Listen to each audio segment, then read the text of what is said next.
Since we live here in California, I'm sure many of you have visited a vineyard. You've seen the rows of grapevines and all the work that goes into producing good grapes. So when Jesus speaks about the vineyard today, this is an image we can easily understand. Jesus tells us about the landowner who carefully prepared his vineyard and entrusted it to tenants. But eventually, the tenants began to think, this is ours. We don't need the owner anymore. The owner is God, and the vineyard can represent our life. Everything we have, our talents, time, opportunities, friendships, and family is a gift from God. But sometimes we also think, this is my life. I can do whatever I want. I don't need God. And that is where we can lose our freedom.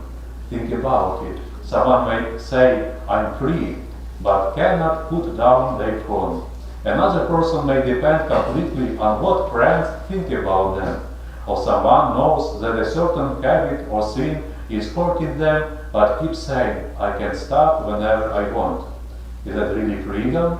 Freedom is not simply doing whatever we want. True freedom is being able to choose what is good. Sin promises freedom, but often creates chains. And those chains can be popularity, social media, pleasure, money, unhealthy relationships, or even our desire to control everything ourselves. The tenants wanted the vineyard without the owner. Sometimes we want God's gift, but not God. We want His blessing, but not His direction. Then Jesus says, the stone that the builders rejected has become the cornerstone. Jesus was rejected, but He became the foundation. My dear, Jesus does not take away our freedom. He gives true freedom. Freedom from needing everyone's approval. Freedom from being controlled by our desires.